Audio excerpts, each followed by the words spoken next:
Hi everyone, good evening. Last but not least, I hope, talk of the evening. So I'm Sean Owen from Cloudera UK, I'm Director of Data Science. There's a couple other Cloudera folks in the room. Paolo, you guys? Yeah, so there's a lot of us now in the UK. We're just around the corner on Rivington Street, so stop by. Don't be a stranger. Tonight I don't want to talk about frameworks or streams or software so much. I just want to take maybe a quick and lighthearted look at how you can gain an advantage by cheating in the world of big data, and then maybe even in the world of data science. I've got this talk called Scaling by Cheating, Approximation, Sampling, and Fault-friendliness for Scalable Big Learning. For time reasons, I scratched out the fault-friendliness part, so we'll have to get to part 3 another time. So I think a lot of people in this room probably have at least 2 big problems when it comes to data. I think even Ashley alluded to them in the last bit there.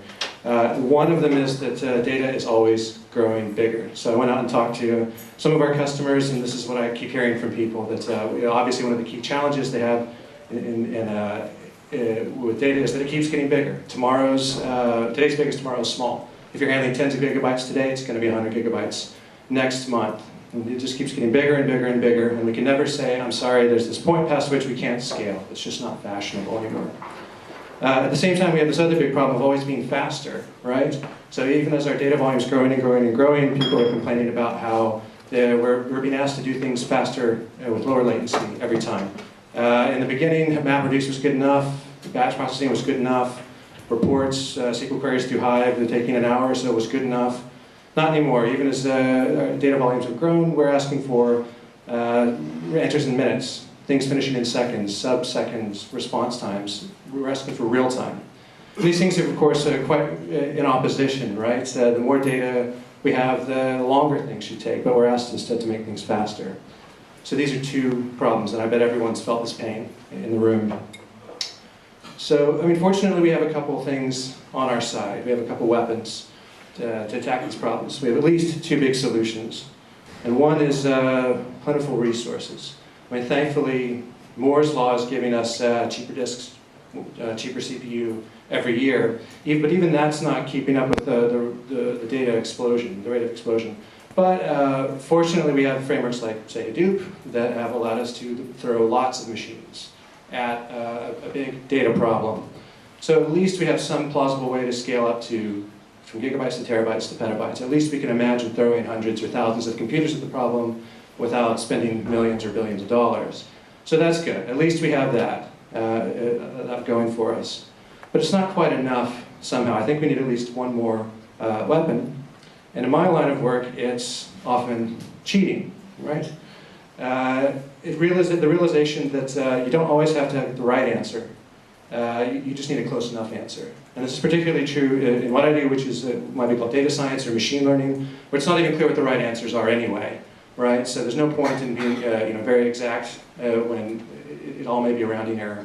Anyway, and I think that's obvious when you say it, but it's not so obvious how you might employ that idea in systems you design.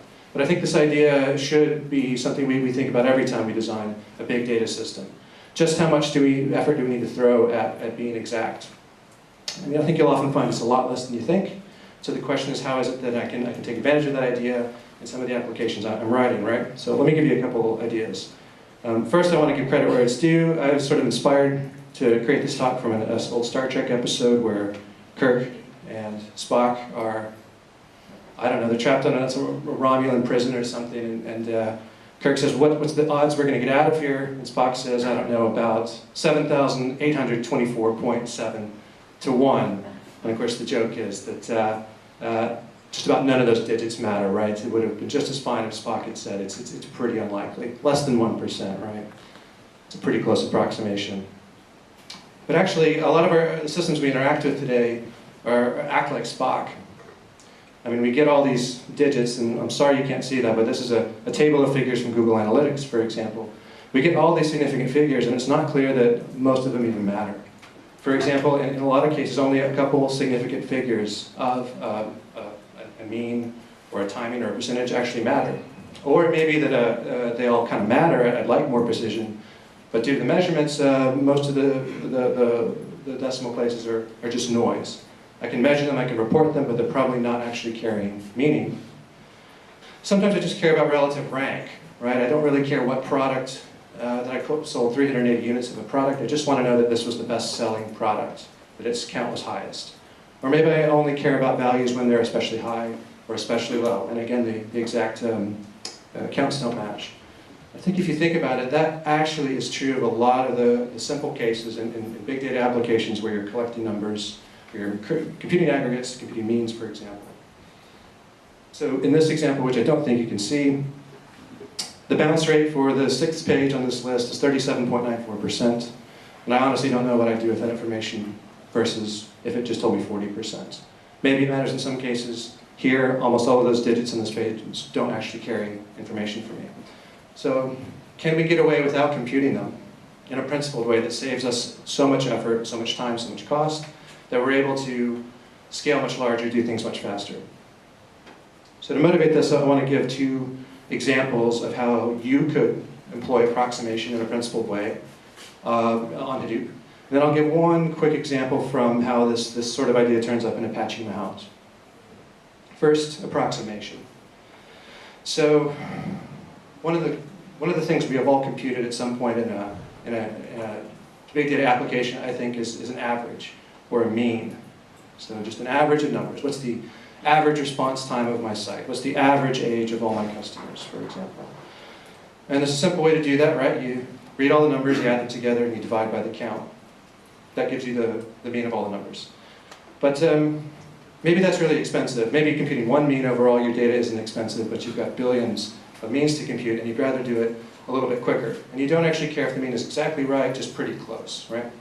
Intuitively, I think we'd imagine if you took 1,000, 10,000 data points, something like that, and you computed their mean out of the millions or billions you might have, you'd imagine the means of that subset is pretty close, right, to the right answer. But shouldn't we be a little more precise about that? I mean, yeah, you could probably compute tens or thousands, but how do we really know what that means? Do we have a sense of how close, how far away our answer might be? Unfortunately, statistics does give us an answer. So I'm going to put up some numbers and statistics just to show that you don't actually have to go back and relearn statistics. The answer for how to do this in a principled way fits on 1 or 2 slides. It's a library call. So the answer to this classic problem, given a sample mean, given the mean of the first 100 numbers, where do I think the real mean of all million or billion of them is to solve that we use something called student's t-distribution, which you may have heard of.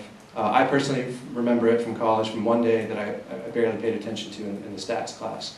But it turns out to be very important in this problem, because I bet all of you have computed a mean, and I bet using it would save you quite a few CPU cycles.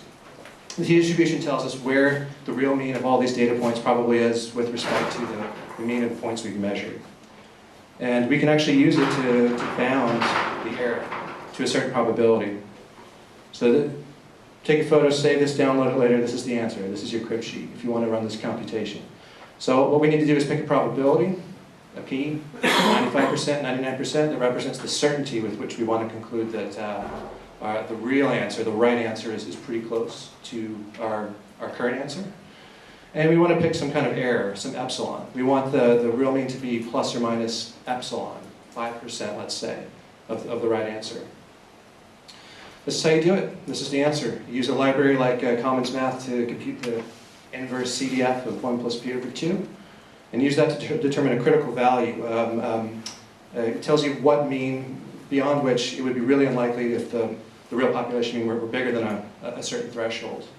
And that lets you in turn decide just how close you are to, how close the real mean is probably to your sample mean. And you can keep going, and because as you increase in, as you add more to your sample, compute an average over more numbers, that bound should tighten, and eventually you're confident with some confidence p, you're pretty close to the right answer. This is how you do it. And this would let you, in a very principled way, know when to stop, right?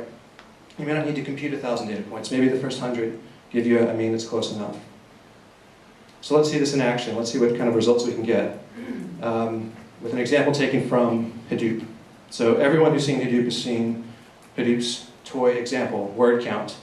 The word count example takes a text document or a series of text documents and outputs exactly how many times each word occurs. That's a nice toy example, but I doubt that it's actually something anyone needs to do in real life.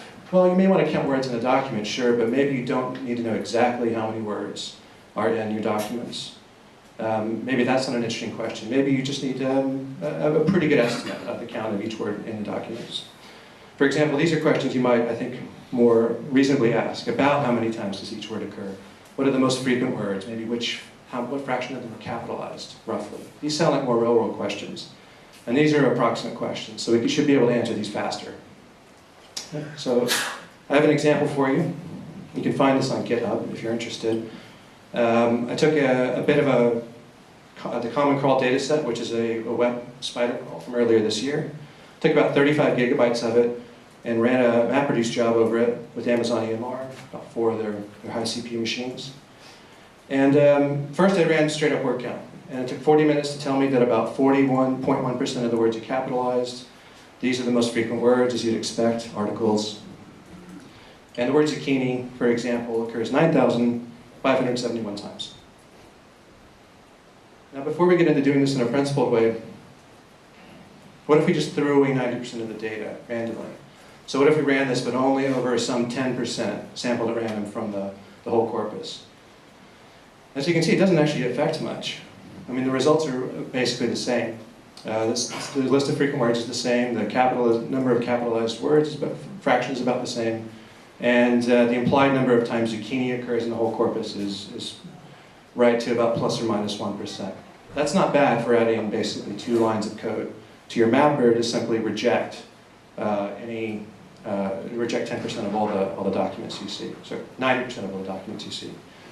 Now, it only have the runtime, so it finished in 21 minutes because of the Hadoop overhead, I guess, and just marshaling the data in the first place. But that's not bad. I mean, I doubled my speed and maybe didn't lose anything too valuable. What if I did this in a little more principled way and proceeded until I thought my estimate of the percent capitalized words was close enough to the right value, using some of the principles from a couple slides back, using that snippet of code. Again, just adding a little bit of code to the mapper to implement that procedure I outlined. Gets you a further savings of time. And actually, unfortunately in this case, this one got actually a slightly worse estimate of the fraction of words that are capitalized, but we saved a little more time. Now this is just a toy example. Obviously we couldn't really get huge savings here because of the Hadoop overhead, but I think you can imagine how you could apply this upstream or downstream to maybe accelerate processes much further. So I'm going to take another example from Mahout to illustrate a different way in which being close enough is almost as good as being exact. So let's talk about Mahout and how it uses pruning, or throwing away inconsequential data to speed things up. That's supposed to be a prune. So in Mahout there's a collaborative filtering implementations, some of which are on Hadoop, and some of which are based on item-item similarity. So given a matrix of users and ratings for items or interactions with items, we can figure out for you all the similarity between any 2 pairs of items. Now that sounds good until you think what happens when the number of items is, let's say, 1 million. There are going to be 500 billion item, give or take, item-item similarity pairs. Not only does that take a long time to compute, but it takes actually a whole lot of disk space to store. Actually, the computation is not even the problem, it's storing the result somewhere. Half a trillion similarities is just probably going to be uselessly large to consume in any other process. But the problem is, in any typical recommender problem, almost all items have very little similarity to the others, or they're unrelated. The similarity is near 0. And so it doesn't seem very useful to store all these tiny values, because most of them are 0, and throwing them away probably doesn't hurt you, because the non-zero values are probably noise anyway. You might as well think of them as 0. So if you want to dig into the source code of a job like this, you can see sampling and pruning in action in a couple of the flags this job takes, the item similarity job takes. For example, you can tell it to discard computed similarities that have a value, absolute value, smaller than a certain threshold. For example, not set it to 0.2 or 0.3 for a Pearson correlation, since those are considered inconsequential correlations.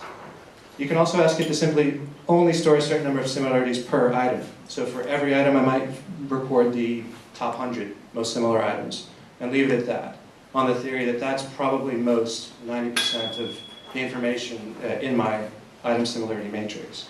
That obviously cuts the size of the output down dramatically. And finally, you can ask it to simply ignore excessive input from users. So if a user's rated every single item, maybe it's a bot, that can slow some of these processes down, and you can have it downsample or prune that data on the theory that, again, funny looking input like that is probably noise or bogus, and it isn't helping you to pay attention to it. So here's a quick proof of concept of this idea. This is also on that GitHub repo if you want to play with the code.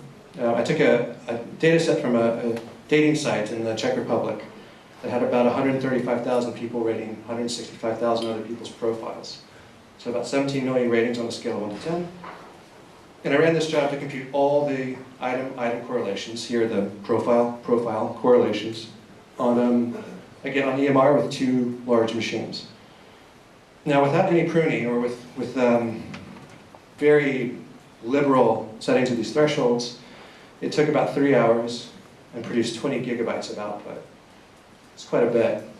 With some reasonable thresholds, like keeping similarities that are only, correlations only about above 0.3, and maybe only storing the top 10 most similar profiles for each profile, that dropped to 11 minutes. Much, much less work. And the output was only 2 megabytes. Now, of course, I computed less, I saved less information, but I guarantee you, at least in this problem, this is still probably 90% of the interesting information I can extract from similar item profiles. So a little bit of reasonable tuning can save you a lot of disk and a lot of CPU. Maybe I shouldn't have cut out the third part. We almost have time.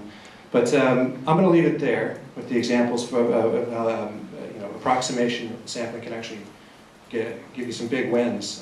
This is really something that's applicable in just about any ETL job. That anytime you compute an aggregation or a statistic or an estimate, you can probably apply some of these principles, and it's worth having to think. Here's some links again. Once again, the GitHub repo, my email at Cloudera if you want to get in touch.